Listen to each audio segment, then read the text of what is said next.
Rob Edwards has left Luton Town by mutual consent. So I'm going to give some of my immediate reaction to this and take a look at who could be next Luton Town manager. We'll probably have a fan phone in tonight so fans can get their thoughts across. To kick this off, just to say thank you, Rob, because you did give me the best day of my life. I can say that because my wife isn't watching this. I'm a married man with two kids, and honestly, watching Luton Town get promoted to the Premier League with my dad was the greatest day of my life. And I'm sure for a lot of other fans, it was the greatest day in their lives too. Nothing has come close to that. Against the odds, the journey we've been on, it was truly remarkable. That being said, was this the right time to part with him? No. He should have gone about 2 months ago. He should have gone after the Middlesbrough game.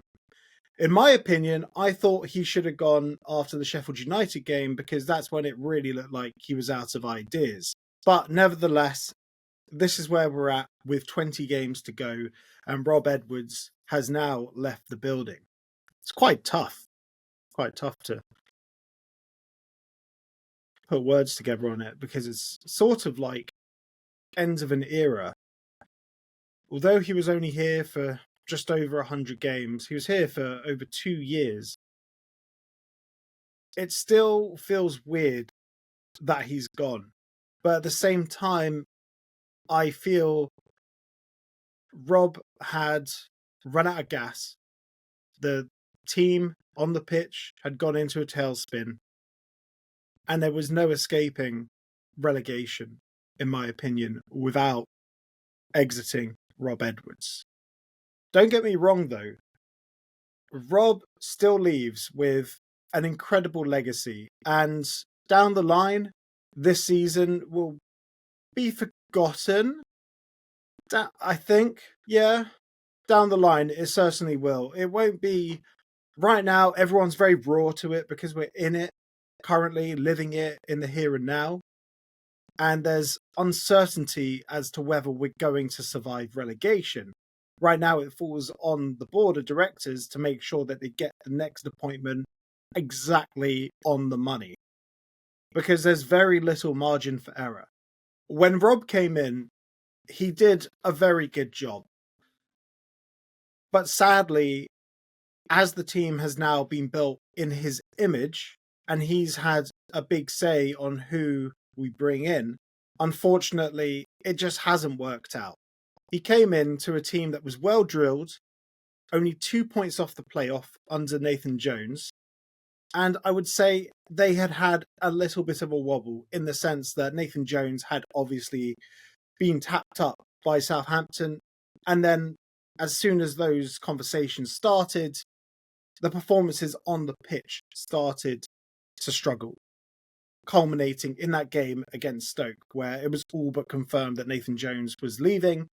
And Nathan Jones should not have taken that game because you could see from that the team were not playing for the manager anymore. And I think that's what's happened here. Like it or not, the players just seem to have stopped playing for the manager, stopped believing in what he's saying. But at the same time, although I've been hard on the team, and that is what I do as a podcaster. If I was just happy with everything that I saw on the pitch, why would I bother talking to a camera about match analysis and giving recaps of bits and bobs? There'd be no point. I've been calling out what I've been seeing on the pitch all season, and a lot of that is down to the tactics, and a lot of that is down to Rob Edwards. So am I happy he's gone? Yes. Is he a good guy? Also, yes. You can dislike the way a manager sets up a team and also like the person. And Rob is a great person. He's handled himself with tremendous humility, integrity throughout his entire time at Luton Town. Sure, yes, in recent press conferences, he's sort of just said what a lot of fans want to hear, and he's sort of been scrabbling around for excuses, and he's just been saying a lot of things that haven't worked out. And it's a shame.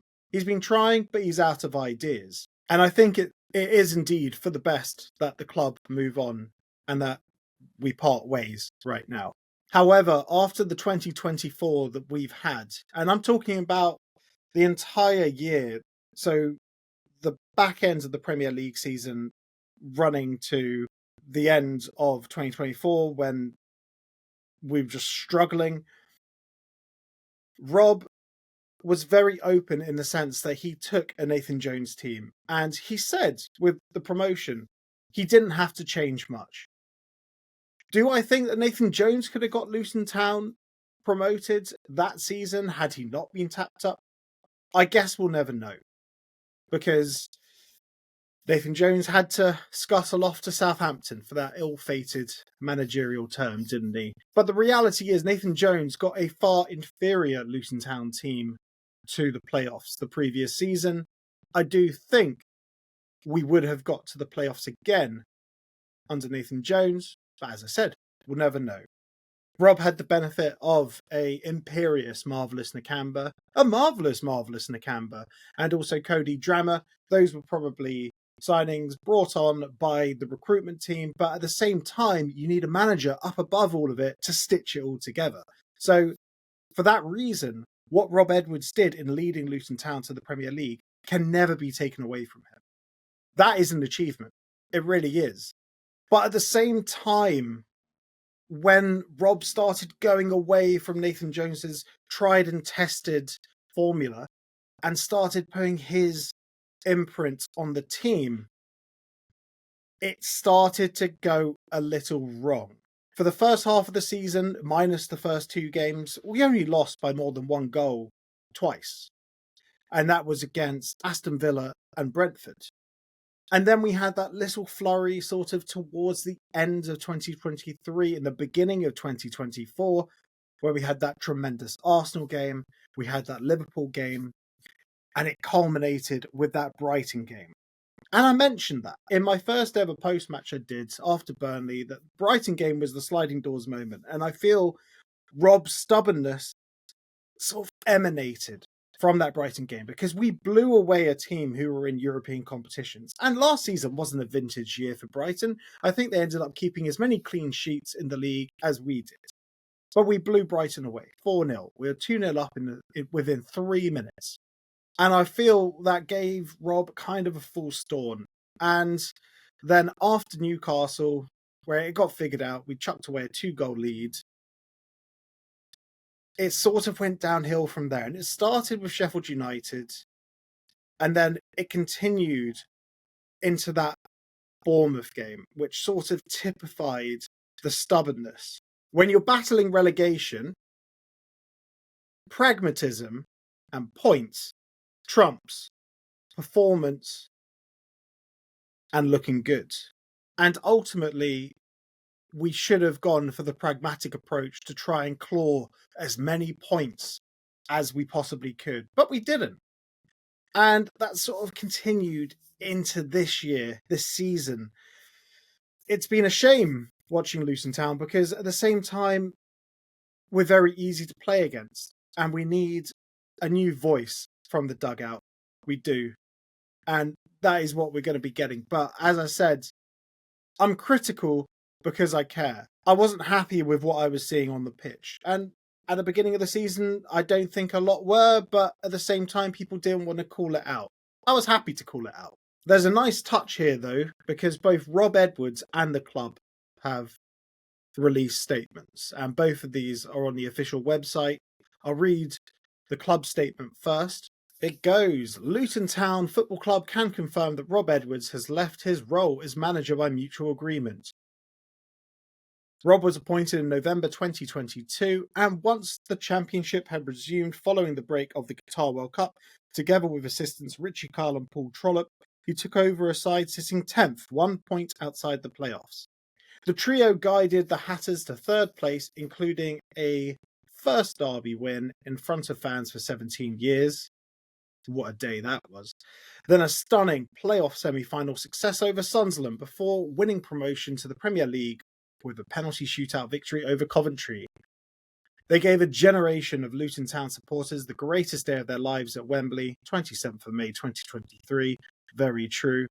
Completing the final leg of the rise from non-league football to the top flight, and every Hatter will remain eternally grateful for that entry to the club's history books. On that day at the National Stadium, and then again 4 months into the Premier League campaign at Bournemouth, Rob led with compassion and dignity in the wake of the 2 episodes which saw his captain Tom Lockyer collapse on a pitch with heart issues. And I'll just take a break from this for a second. In all fairness, we cannot underestimate the effect that had on Rob as well. Back to the statement. We could not have wished for a better man to understand what it takes to be manager of Luton Town, one who acted as an ambassador for the club and community in the glare of the world's media spotlight. We enjoyed the highs of Goodison Park in that maiden Premier League win, the demolition of Brighton under the Kenilworth Road light, and the part the town played in the 4-4 Classic at Newcastle after also taking a point, and so nearly all 3 of Liverpool as the battle against relegation went right to the final day. The current campaign back in the Championship has clearly not progressed as anticipated, and after holding amicable talks following Monday's defeat at QPR, the board and Rob have agreed to part with immediate effect. While the process to appoint a new manager is already underway, Paul Trollope and Richard Kyle, aided by Mick Harford, will take charge of the squad for Saturday's FA Cup third-round tie at Nottingham Forest. Here's some words from Gary Sweet. Town CEO Gary Sweet said, "As with all decisions to part company with a manager, this has been a tough decision to arrive at. Together with Rob, who has conducted himself with great professionalism and dignity throughout his 2 years at the club, and again this week, we have genuinely come to a mutual conclusion. Rob has given us some of our greatest days to celebrate as Hatters, those 2 barnstorming derby wins at Kenilworth Road, playoff final at Wembley, and our season in the Premier League will live with us forever, and in doing so, Rob has earned himself a legendary status. Results this season, especially away from home, have clearly not been acceptable, and while we have supported Rob and his team in every possible way, we all felt that action was required to rectify this with 20 league matches still to play. It is typical of Rob's humility that he also recognised himself and leaves not just as a former manager, but as a trusted friend who has left his mark on every player and member of staff. Rob and his family will always be welcome. Visitors to Kenilworth Road, the door is always open. On behalf of the board, I would like to give him a heartfelt thanks for 2 years of tireless work with so many memories, wishing him every success for his future career."